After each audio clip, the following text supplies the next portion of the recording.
All right. So welcome, everybody. Thank you for those introductions. It is my pleasure to introduce Mr. Dave Eastburn, who is a native of Fairfield. You don't find too many of those folks. We get a lot of imports here. And he has been with Iowa State Bank for many years, actually. I'll just say like 50. From 81. All right, there you go. So without any further ado, let's give Mr. Eastburn a warm welcome. Thank you. Thank you very much. It's nice to see everybody here today. Thank you for inviting me. So as by way of introduction and to get perfectly authentic, I am the chairman of the board of Iowa State Bank and Trust Company and the president of the holding company. And I'm here to talk today on community banking and why community banking is important for local development and local, not only economic development, but development of our families, our neighbors, and the whole community. So I want to make sure that everybody knows, although I work for Iowa State Bank, I'm not here representing Iowa State Bank. And I'm certainly not going to give you any sales pitch as far as Iowa State Bank and Trust. So I want to get that out of the way up front. So by way of introduction, small introduction when I got here, yes, I am a native-born Fairfieldian, I guess what you would call it. My grandfather built this building and finished it in 1955. He was president and chief executive officer of Iowa State Bank and Trust at that time. My father worked for him as the cashier and assistant vice president when this building was built. And when my grandfather passed away in 1966, my father took over as president. And so I've lived here my whole life, except for going away to college and the military. In fact, I still look out here at this railing right here. And when I was about 4 or 5 years old, I got in trouble for climbing in and out of that railing by my father. And then I also got in trouble in 1972, my senior year in high school. Does anybody remember Mad Magazine? Oh yeah. Loved Mad Magazine. Well, they used to have the little stickers, right, in there. So I ripped one out and I put it on the front door right out there, stuck it on there, and it said, "An executive of this bank plays the horses."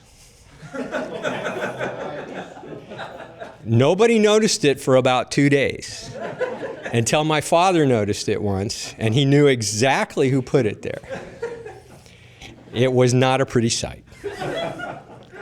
So, yes, I've worked here for 43 years. If you count it from 81, I actually started in 1973 between my freshman and sophomore year in college. Back there in the old bookkeeping department, filing checks, and it was the worst summer of my life. I vowed I would never work here, and then I would never come back here. The happiest day of my life was September 2nd, 1972, when I loaded up the car, drove to Pella, Iowa to Central College, and Fairfield was fading in the rearview mirror, right? So here I am. So never say never. So the topic today is community banking and the difference between a community bank in the financial system that we have in the United States and other financial institutions, and why it is important that we have community banks that are local, that are in our community, and that support our community. That's our topic. So first of all, what is a community bank? So you hear that term all the time probably. In fact, Bank of America has a community banking division, okay? So what's different between that? Well, a local community banking is built on a relationship model. It's building long-term relationships within your community, taking local deposits, being an intermediary, and then investing those deposits in the local area and developing relationships in that community. It's a relationships-based banking system. The difference between a larger bank, and they could be as small as 6 million, 10 billion. Generally, in our market today, regulators distinguish it by size, 10 billion and above, okay? But it doesn't necessarily have to be like that. Another type of institution is transaction-based. So their model is efficiency, not effectiveness, okay? Efficiency. How many transactions can we put through this pipeline, this structure, in a certain period of time and at the least cost? So the customer that walks into a community bank is viewed as a relationship or a potential relationship. The community banker, if they're doing their job, first and foremost wants to know, who am I doing business with? Who is this person? Why are they here? What is their, if it's a business, what is their business model? What are they trying to accomplish? What is their definition of success? And then, how can I, as a banker, create the environment, the conditions for that success? And then make that investment. And then maintaining that relationship over a period of time. When you walk into a transaction-based bank, you're a transaction. That's what you are. No matter what they say, you are a transaction. That's how they're defined. That's how the branch is evaluated. That's how they are evaluated. As you see, there's all kinds of problems with that business model. But that is the fundamental difference between a community bank and another financial institution that may be larger or have different priorities. So with that definition, what is a community bank? How does it support the local community? Why is it important? Well, and as a sidelight, so I've been fortunate enough to be on a leadership team with the Independent Community Bankers of America, ICBA. You might see them all the time. Very vocal, very much present with our regulators. And I've had the good fortune, really it's been a blessing, to meet community bankers from all over the United States and to be with them in leadership meetings, but also social events. And it's amazing to me how you can I was sitting at the last event I was at, I was sitting next to the president and CEO of Main Street Bank in Fairfax, Virginia. That's their headquarters, but they're dropped in Philadelphia, Washington, D.C., in minority communities. And you would think that a banker in an agricultural area in Iowa, from a town of 9,000 people and a county of 16,000 in rural Iowa, would have no connection with this gentleman. We wouldn't have anything to talk about. It's amazing. Now, of course, he's taking local deposits, making investments in local communities, and those investments are very much different than mine, okay?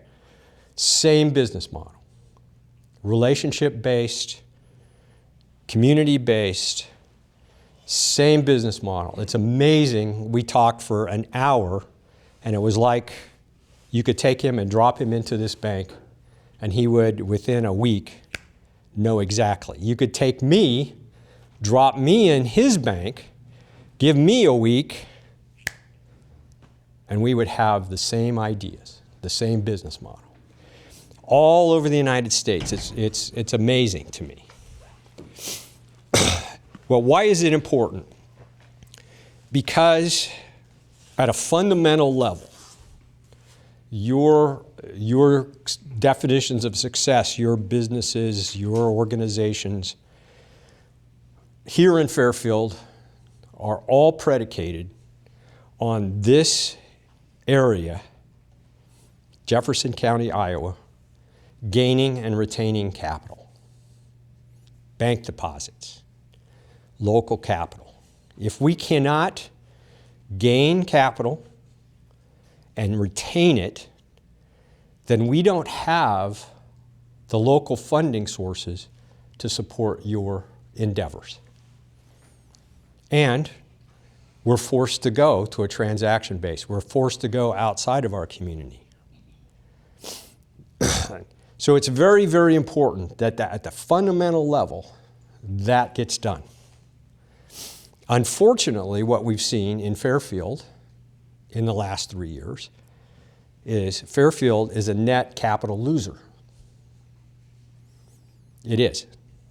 Last year, we lost $45 million in capital that could be redeployed in our community. We have to turn that around, and that's a very important aspect of community banking. First and foremost, whether you are Iowa State Bank, Libertyville, whoever, is to join together with FIDA, with organizations like this, to turn that around. And I would urge you that, of course, we have to be competitive to do that, okay? And we attempt to be. Interest rates, deposit rates, those kind of things. But we have to make a concerted effort to keep our dollars here in Fairfield. There's all kinds of competing things that suck money out of our communities. A local bank is very, very, very important in that endeavor because, as I said, their business model is relationships, taking local deposits, being an intermediary, and investing in local businesses. If we don't have that engine of capital and funding sources locally, then we can't support businesses that may, on the margin, require it to grow. So that is a really important part of our business model at community banking. Now, over time, through things like the Federal Home Loan Bank System, even the Federal Reserve discount window, those kind of sources, we do have access to wholesale funding sources like in the capital markets, the bond markets, those kind of things, that we can bring money into the community. But those are only on the margins. Okay, so I would urge you to support your community by keeping your dollars local in the banking system in our community. That's first and foremost. The second thing, as being an intermediary, and what is an intermediary? Okay, an intermediary it's a form of efficiency. Now, I've said that effectiveness is what we're after, but we're not anti-efficiency, okay? So what we could do as a community, if we really wanted to, we could set up, as part of the farmer's market, all those people in our community that have excess savings, okay, they could set up a booth. Excess savings here, okay? And all the people that require funding for their businesses, their families to buy houses, could then go booth to booth to booth to booth, and whoever gave them the best deal, they could set up their own thing, okay? Rather inefficient, okay? So they have community banks that perform that task of the intermediary. So we take those people that have excess savings and funding, keeping it local, and then we redeploy it to the people that require it. Home mortgages, businesses, agriculture. Those are our main lines in a community bank. And then we don't really in a transaction-based organization, they make their money. If you look at JP Morgan or whatever, they make most of their money based on fee income, particularly in their investment business, their investment bank that's attached to it. So they take a government subsidy, if I might say, too big to fail, okay? They get a government subsidy, FDIC, okay? And they support their Wall Street business, and they get fee income, and they don't care about their net interest margin. Of course, they're gonna as high a price they can on their loans and a lower price they can on their deposits. A community bank, however, makes money based upon that net interest margin, that spread between what we have to pay to draw in excess savings and what we charge to reinvest in our community, okay? Very low fee income type of operations. So we're not here nickel and diming our customers.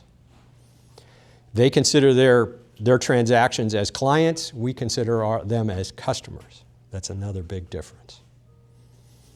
So in essence, that is what a community bank is and what a community bank does.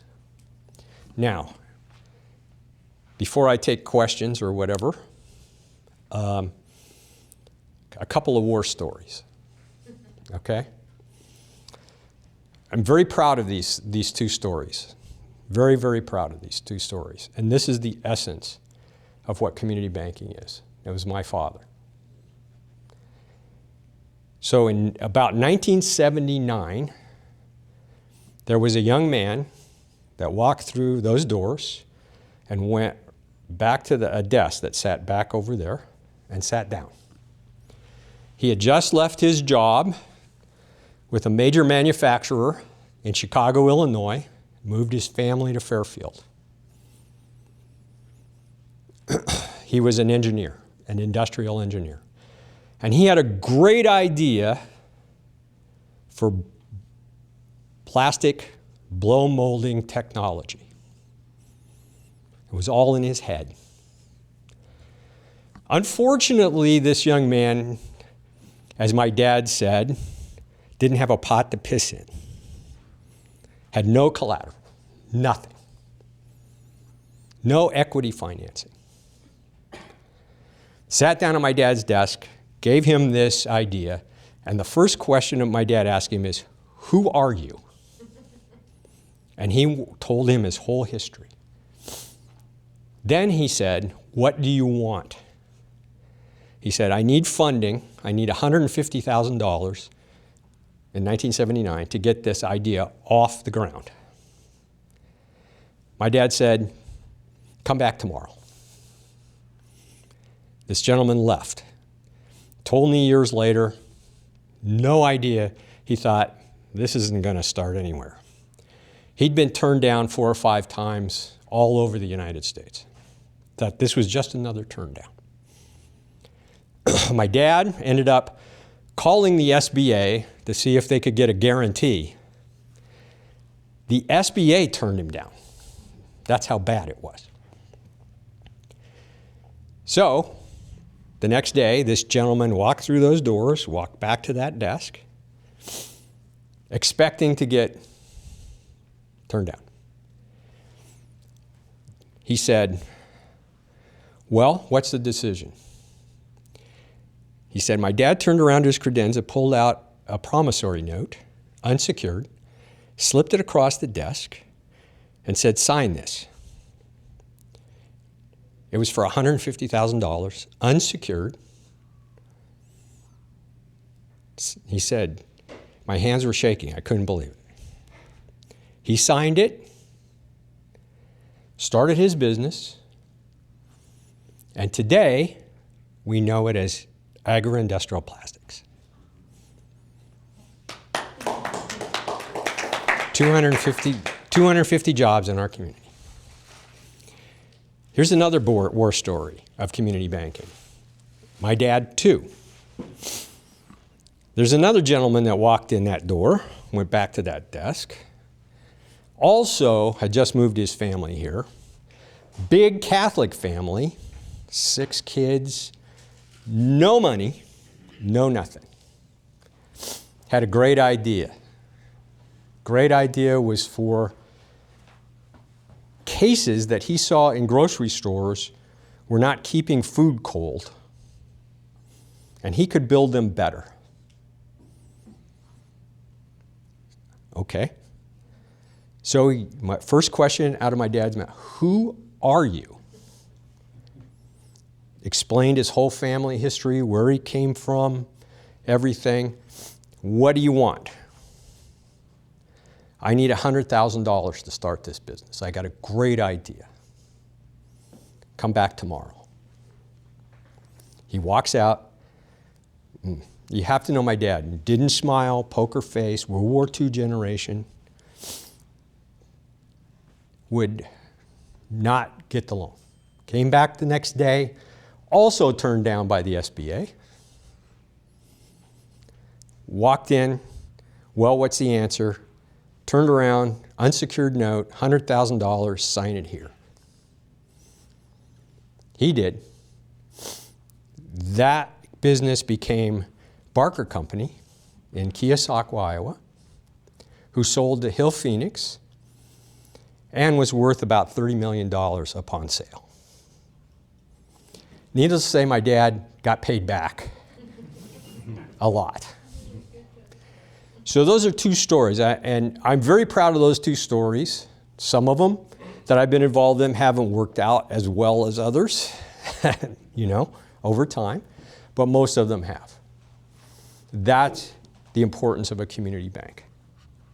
That's why we need to support community banking, not only here in Fairfield, but all over the United States. There's probably, right now, 4,500 community banks in the United States. It's down from 8,000 or 6,000. And in Iowa, we are in real danger of creating banking deserts in our rural communities because of the loss of community banks. I always say that in the 2008-2009 financial crisis, it wasn't TARP that saved us. It wasn't bailouts of Wall Street firms. It wasn't bailouts of large banks that saved us. It was because we had over 6,000 well-capitalized community banks all over the United States that weren't in danger of failing. Well diversified in all geographies. That is the strength of our financial system. That's why we shouldn't be worried about certain banks failing in certain locations, because we have a diversified banking system of community banks all over the United States. So that's my pitch for community banking, for keeping your money local and our money local so that we are net capital gainers, and then working all together to sell our community outside to bring capital in from outside and keeping it here. So that is my pitch. That is a community bank. So when you hear the term community bank, think of those two stories and think of the relationship model of banking. That's who we are. So, questions? The question was, okay. So Dave, you and I had our first significant conversation yesterday.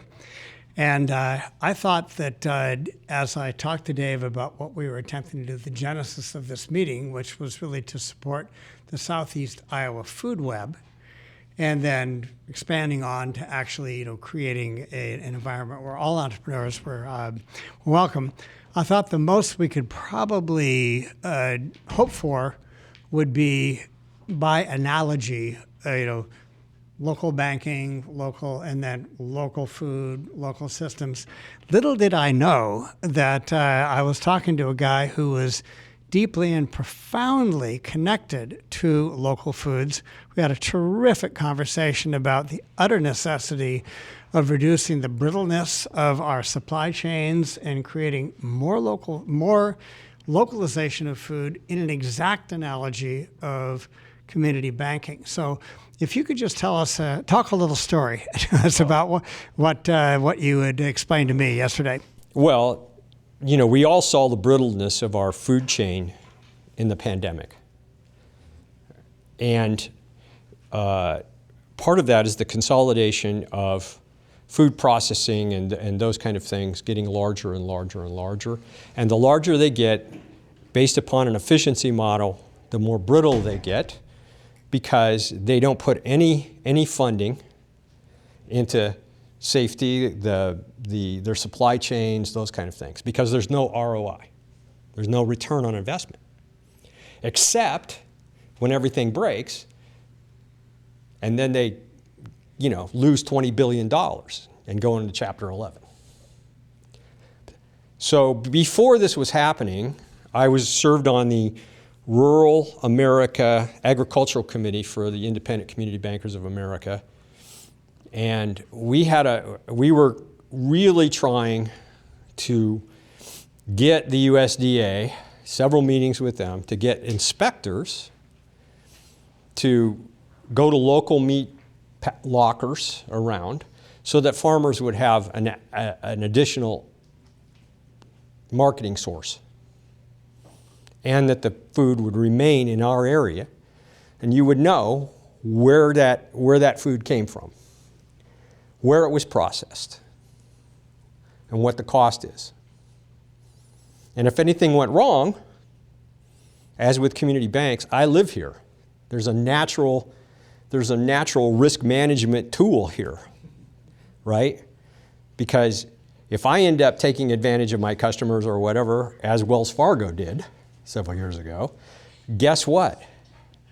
There's my office, and there's where it is, and guess who's going to be there? All of you. Same with this. Something goes wrong, there's the farmer, there's the person that processed it, this is how much it cost, and it went wrong.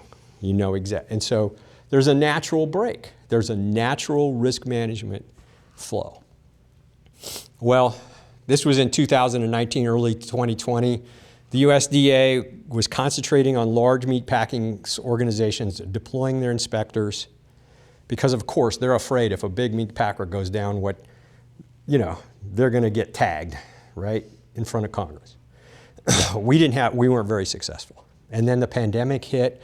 And when the pandemic hit, super spreader events on these large meat packing plants were all over the place. We killed 4 million hogs in Iowa, just killed them because they couldn't be processed through the food chain.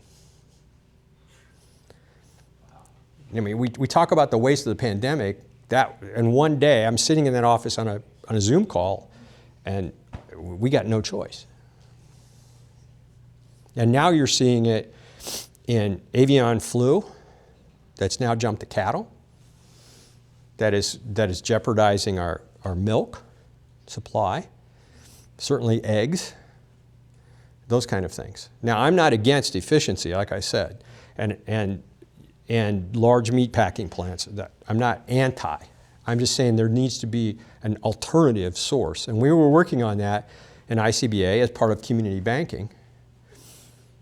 If we can support, just get that one win, that would be huge. That's a war story, okay? And that's a darn good story. Who else? Okay. Sure.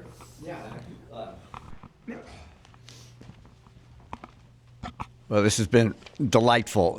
You've opened some doors of perception from my side about the role of community banks because, as you know, this Traction Thursday effort is really initiated on incubating and supporting small business development. And I've had this idea that, the community bank is really off limits for that stage of business development due to regulations and risk tolerance, et cetera. But what's coming to mind is, have you seen a model where I think of Iowa State Bank as kind of a financial hub of the community, connected then to these, say, local lending clubs or networks like Alex is involved in terms of statewide venture investment networks, where instead of each of us being in our own little silos, there's actually a collaborative board level sort of strategic thinking about how to have more people come into this banking building and sit down at the desk with well thought out business plans where, promissory notes can start moving more fluidly. I don't know. Well, certainly, certainly those things are very important, and particularly so. The one thing we have to understand too is a commercial bank, okay, a community commercial bank, okay. So really a commercial bank, and based on regulations and those instances, really drive them to provide debt financing, secured. Your businesses may need an equity financing to get to a certain stage and then be able to do debt financing. Unfortunately, my father was not under that same regulatory regime. And then when it was, and we do need community bankers on the other side, he was willing to stand up. I was in those two stories, I was in several regulatory reviews where they classified those loans, and my dad said, well, you can do what you want to do, but, unfortunately, they're going to pressure you not to do that. And so, but that doesn't mean that we have to just give up. Certainly efforts like that, and even through our holding company, we've discussed making equity investments in those kind of things. We can do that at the holding company level with our bank. But there's also, SBA guaranteed financing that is a proxy for equity financing, those kind of things that a community bank can use. So certainly, yes, we'd love to support that, and I'm sure that Iowa State Bank would love to, although I'm not speaking for them, okay, at this point.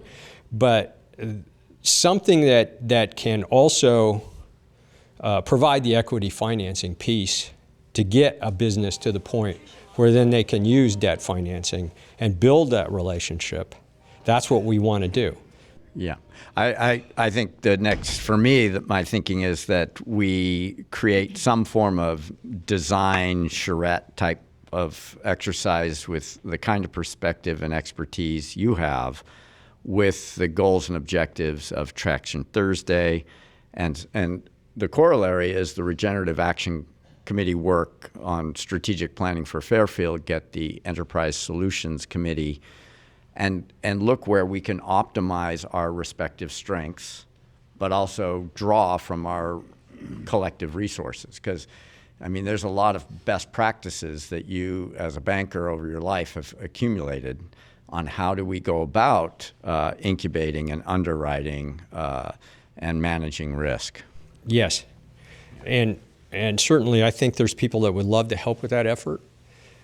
But also, from what I'm hearing you too, is this is another reason that we need to gain and retain capital in our community.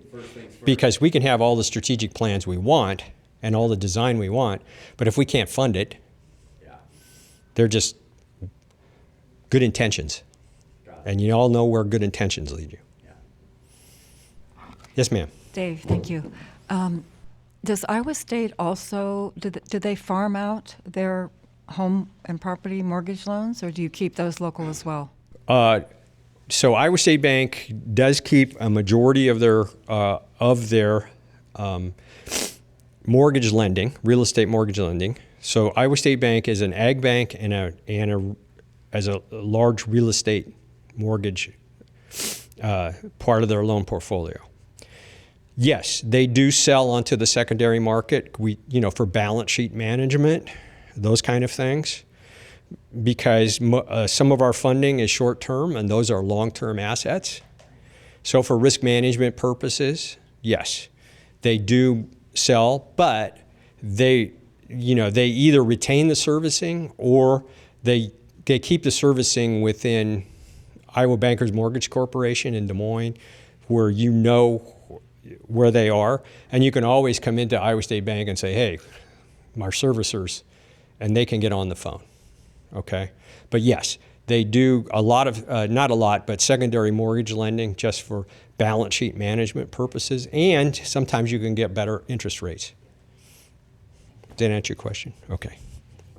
Okay, I've got I don't want it to be controversial, but maybe you have an opportunity here to just simply, in a simple terms, explain the differences between a community bank and a community credit union, because so much of your mission sounds very similar to the missions of most credit unions, and it would be helpful for all of us to understand the subtle differences, because there are advantages and disadvantages to both. Yes. But here's your chance to make the pitch. Okay, so there's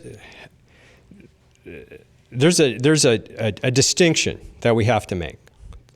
So a credit union is a cooperative. And because they're a cooperative, they do have tax advantages.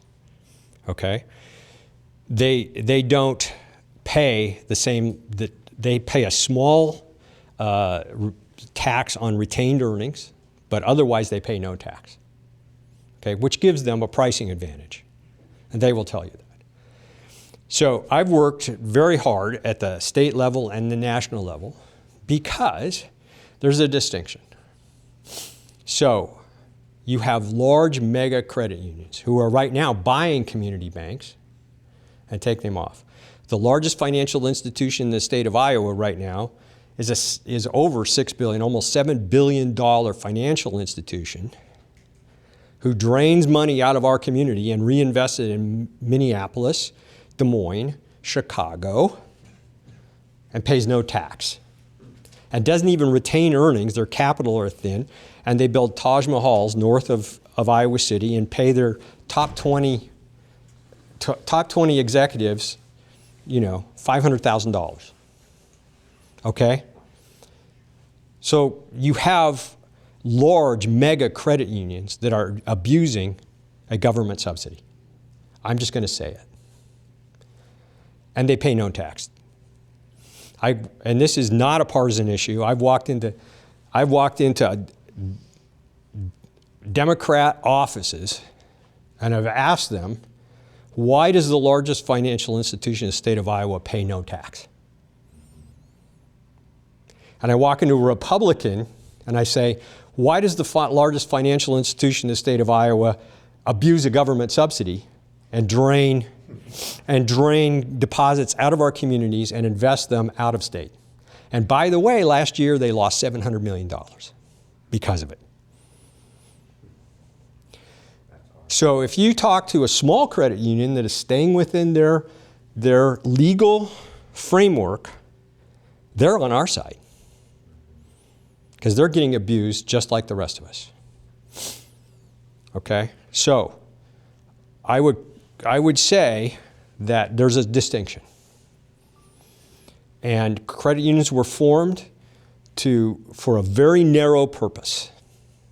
And we've allowed them to get beyond that purpose, abuse their tax status, and abuse a government subsidy, and drain capital out of our communities.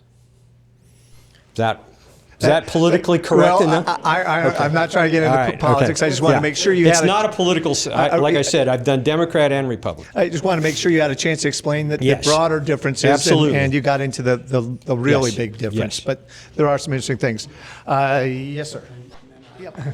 I was just going to tell one more story of a young entrepreneur walking into Iowa State and meeting with Terry Lowenberg, who had a startup and wasn't making money yet, but its products were selling, and they had a terrible cash flow problem, but had no collateral.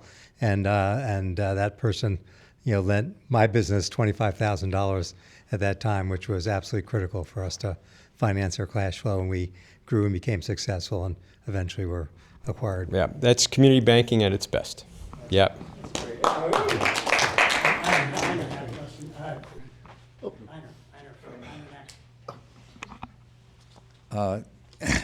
Here's a provocative question, possibly. Can you name the financial institutions in this community in which are transactional? Is it a black and white thing? In which are community? So If my friends say, well, where do I bank? So, yes, there's transactional-based organizations in our community. Okay. Now, there is another distinction. So, if you are a billionaire 3 times over, you can walk into Jamie Dimon's office at J.P. Morgan anytime you want, and he's going to tell you, "Yeah, we're relationship based." Okay, if you're in their wealth management unit, yeah, you're going to get tickets to Broadway shows, and you're going to, but that's not Fairfield. That's not our local communities. So, yes, there are transaction-based organizations. Unfortunately, I'm going to have to leave that to you to discern that, okay? I'm just saying that if you hear the word client instead of customer, that's a real good indication. If you get the feeling that you're a transaction and not a relationship, that's an indication. Okay, I have a second question. Okay, I knew you would. This may be because I don't understand some very basic things, but I have this general idea, as someone who doesn't know that much about this, is that banks invest their money somewhere. And like Wall Street, is there a difference between how community banks invest and how transactional banks invest? Yes.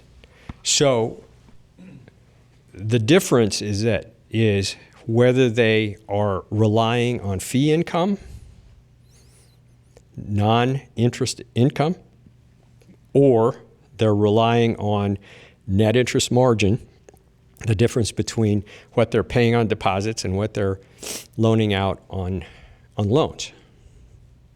Will they So, tell me if I ask them?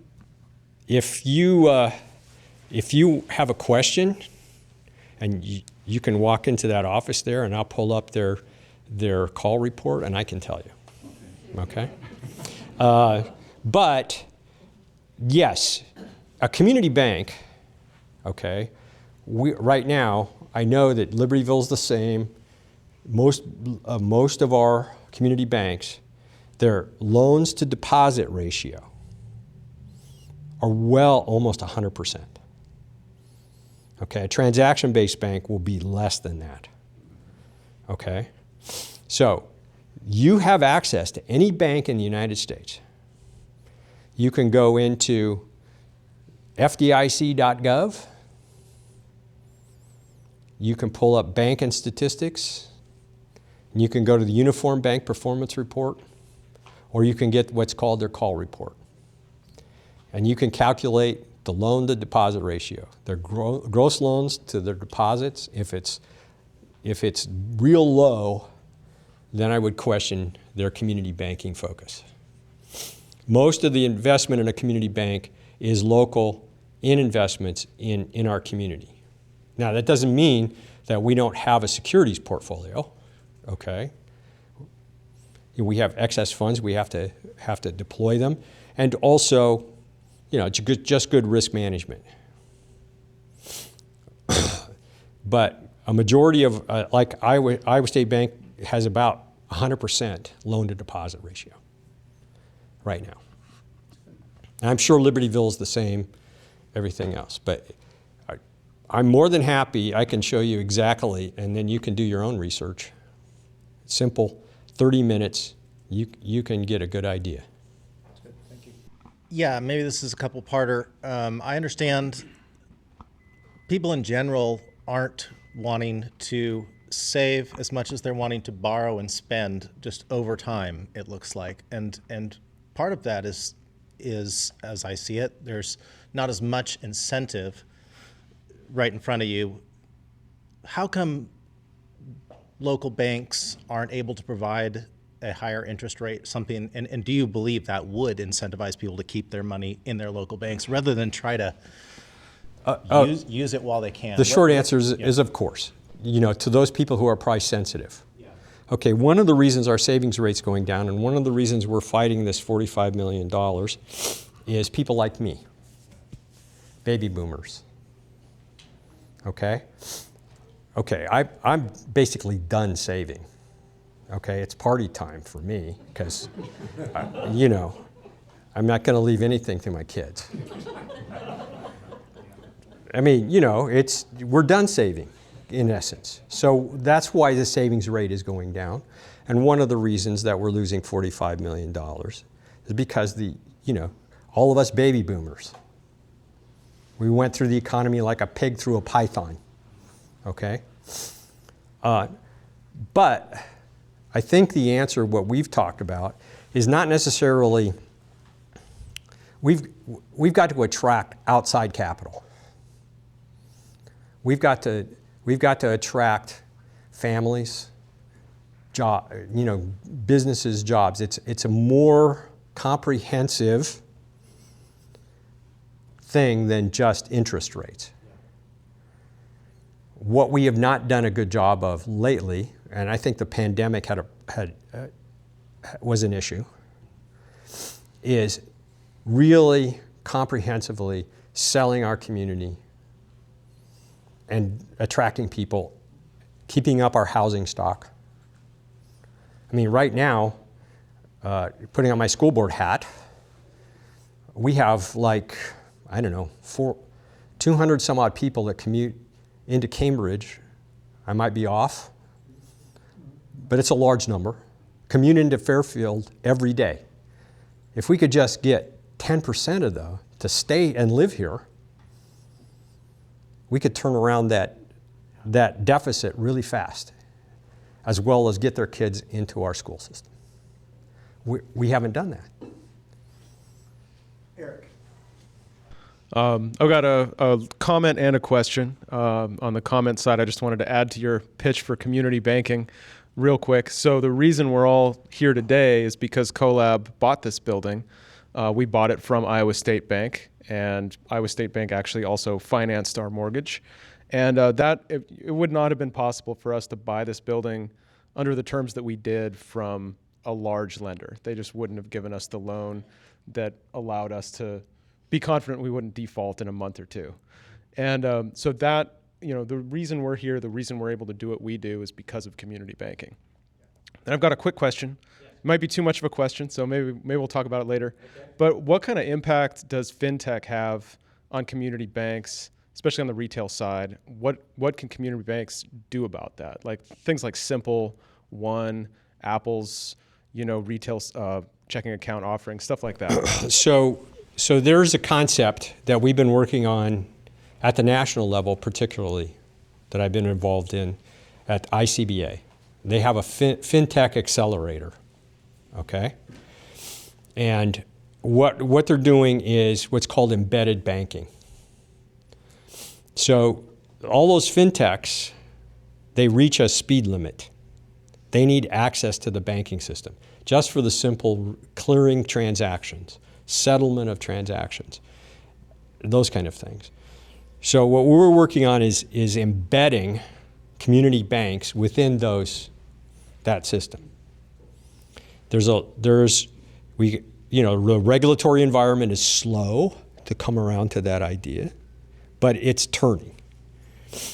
So partnering with fintechs in that way it advantages community banks because we can outsource some of the cost, the fixed cost, those kind of things. We don't have to make that investment.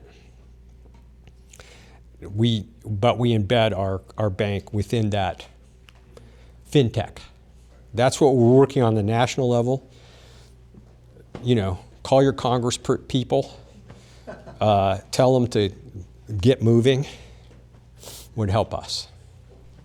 We've got time for one last question. Last question. First of all, thank you very much. This has been really, really great. You're welcome. Boots on the ground a minute. Are there any special packages or consideration for projects on the square?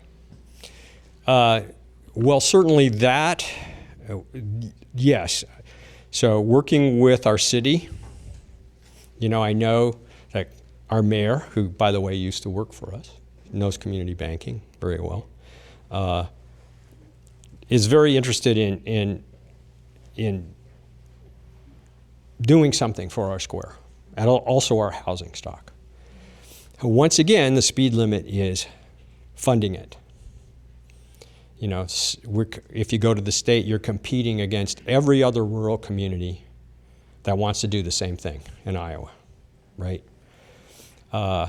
So it's in the nascent stage. I think this is something that we've done as a bank where we've partnered with other community banks, not only in our community, like Libertyville, but other community banks that we have relationships with, like in Des Moines, in other communities, that we can get outside funding from them through participations, those kind of arrangements. It's in the nascent stage, but yes, they're still talking about it and also addressing our housing stock. All right.